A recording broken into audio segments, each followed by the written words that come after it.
Enemy cruiser sunk.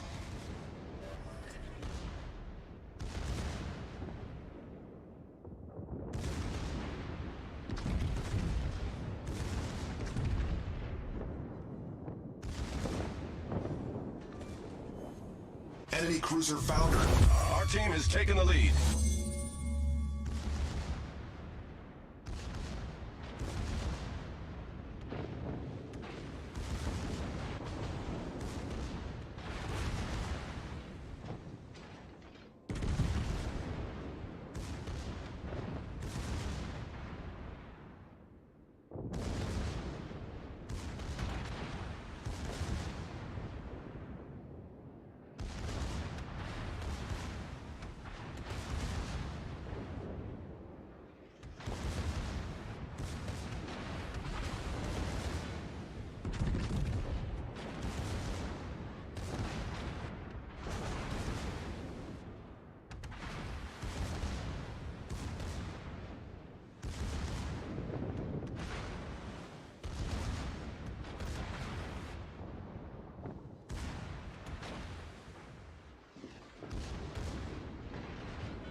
Engine boost deactivated.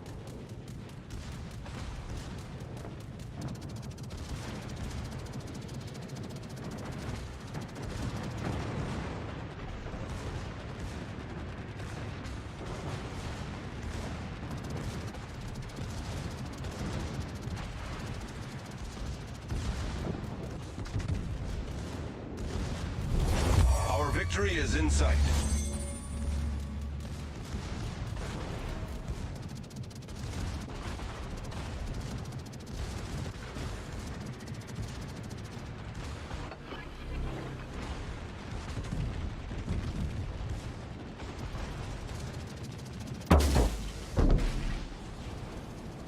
Enemy battleship destroyed.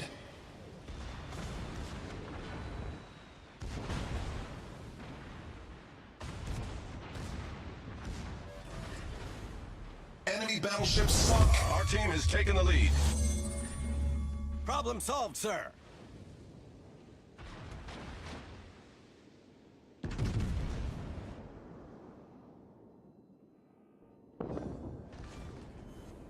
We've destroyed an enemy cruiser. What is going on, everybody? This is Citizen coming back with another World of Warships video. This time I am going to be showcasing the Tier 10 French battleship, the Bourgogne. This is a ship I have wanted to showcase for quite a long time, and I've finally got the time to go ahead and get it taken care of for you. Now, the Bourgogne is going to be one of the other Tier 10 battleships alongside the Republic for the French. Now, most of us probably already know what the Bourgogne is, so I'm just going to do a brief overview of the stats and jump on into my replay for you. Now, right now the Bourgogne does sit at the lowest health pool of any of the Tier 10 battleships. It does not have any exceptional heal to make up for it, and it is coated in 32mm of armor all around, meaning that this boat is extremely susceptible to HE spam, as well as Yamato and Musashi do have a tendency to hurt this boat. What does make up for it is quite a small battleship. It is extremely fast, making it hard to hit, as well as it is going to be a little bit stealthier than most of the other Tier 10s. Now, this boat does bring a very good torpedo bulge to the party at 44%, and it is going to have a turtleback. While it is just a French turtleback, it does help in some certain situations, whereas other ships would get Citadel, this might not. Now, the bread and butter of the Bourgogne is, of course, going to be these 15-inch guns that we all know about. Come with the French reload booster, which only one other battleship in the game does have, the Tier 9 John Bart. Now, with the Bourgogne, the other special thing about it is it does have access to a 15% speed boost. Other battleships get an 8%, so currently this ship is the fastest battleship in the game, faster than all but one of the Tier 10 cruisers at this point. Now, right now, the Georgia is currently in testing with a 15% speed boost as well. Because the Georgia is 1 knot faster on base speed, it will be a faster battleship if that does go through. Now, with the Bourgogne, it does have pretty solid AA, same secondaries and AA suite as a Republic, but it does have some close range 20mm cannons as well. Now, with the Bourgogne. It is okay rudder shift and okay turning circle. It's not the best by far, not the worst. And it is going to be approaching 38.5 knots with its speed boost activated, and sits at 13.2 kilometers of concealment. Now, for the upgrades, I typically prefer to run a build sort of like this. However, you can easily trade this out for main armaments mod just to help protect these turrets. They are a little bit susceptible, and losing them is pretty severe, so you do want to keep them in the fight. However, with the CV rework going on right now, and the Bourgogne's really good base AA, helping out its AA mount survive a little bit longer is also very nice. I do like to take propulsion mod as well here. It just allows you to be able to start and stop very quickly with this boat, which is pretty nice. Get up to speed with that speed boost up. Hitting 30 knots you can do extremely quickly when you are starting at 0. For the captain, this is the build that I'm currently running right now. I have changed this build up quite a bit, but for the current meta, this is what I prefer, just because CV's tendency to light you on fire is a like fire prevention. Now, with the AA as strong as I did elect to boost my continuous DACA with basic firing training. However, you could, of course, elect to remove this, go with probably basics of survivability for a more standard battleship build. There's plenty of choices you could run. I used to not even run fire prevention and run jack of all trades and high alert instead, back before CV rework, just because this boat was so hard to hit at range that it's just not going to struggle that much. Alright, let's go ahead and jump on into the replay.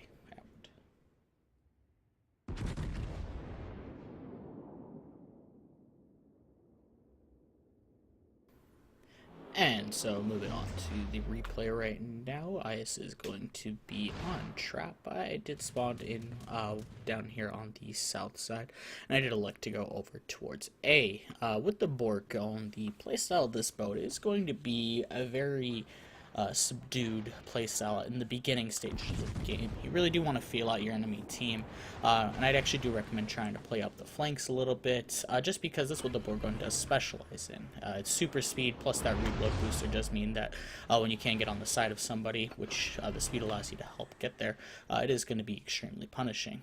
Now, with this being the case, I did just take a pretty big chunk from the Yamato, so I'm using one of my heals already. That may come back to bite me.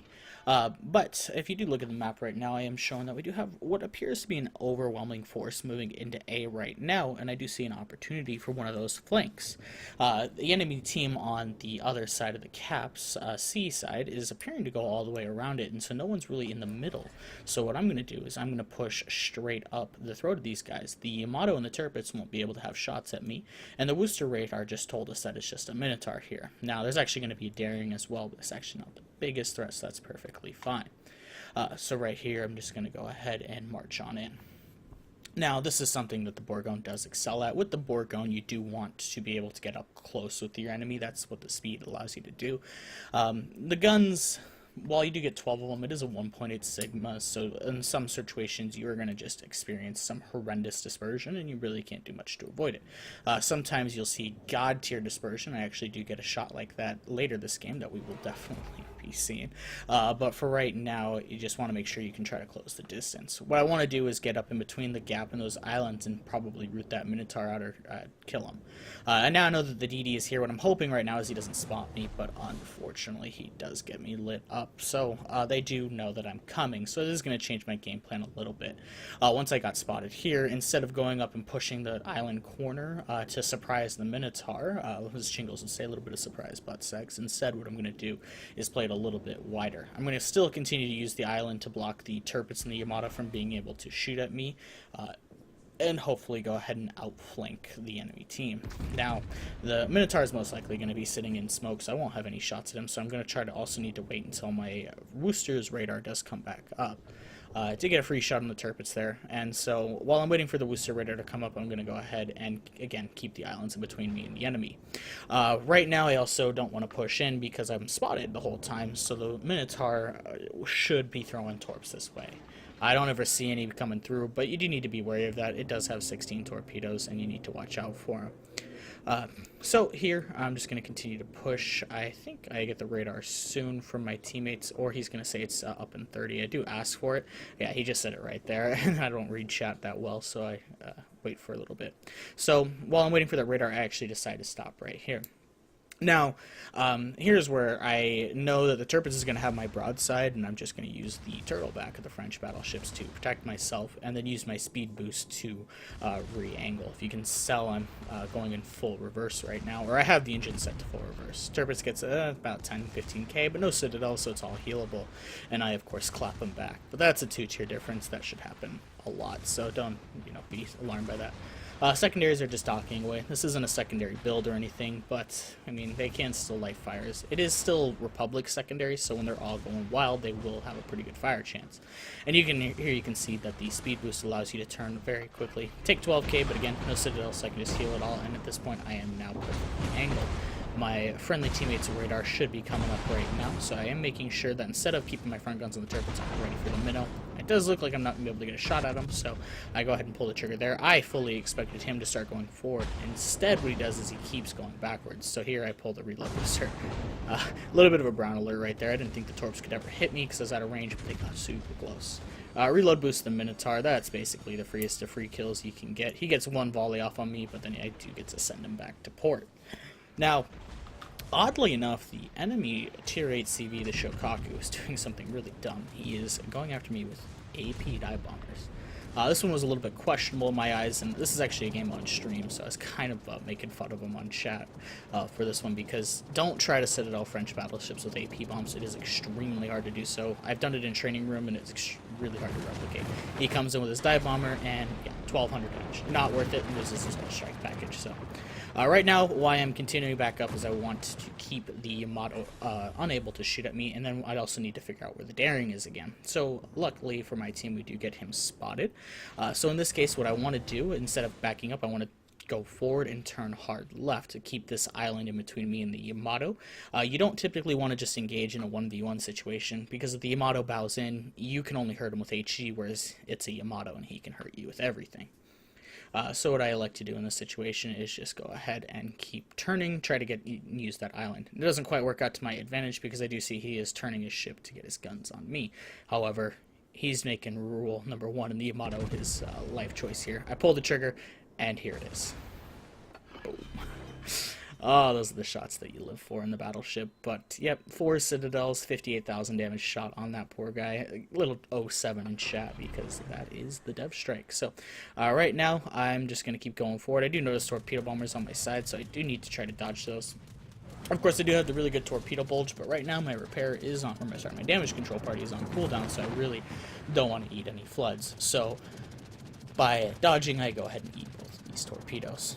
I was really disappointed. That second one looked like I dodged it. Luckily, no flood, but still managed to go ahead and get me anyways. So right now, I'm just going to be focusing on dodging. My friendly CV did help me out and drop a fighter over there, but the AA of the Bourgogne is going to continually shred the planes from Shokaku. Tier 8 planes, and I've played the Shokaku, it just doesn't handle Tier 10 AA that well, so trying to strike these boats is going to be a little difficult. I get my speed boost back up, and I use it to help dodge the torpedo. Right now, looking at the map, this is kind of a stomp. So what I want to do is just push, try to see if I can get that enemy Shokaku out, or maybe get around to the other side of the map and get some broadsides on the other side. The enemy CV does pop up, our Lexington, Implacable, my preview window is really small. It does appear to be spotting him for me, so it does allow me to get one salvo off, and Potato Aim is going to strike in a little bit here.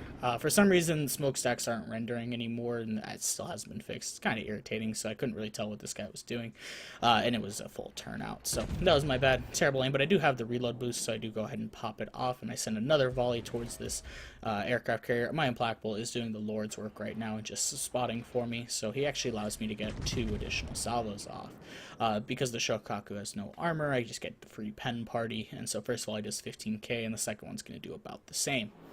Now, if you're looking at the map, you see something on the left which I haven't quite noticed yet, and now I did notice it. Now, thankfully, he did make a little bit of a mistake here, and he smoked up.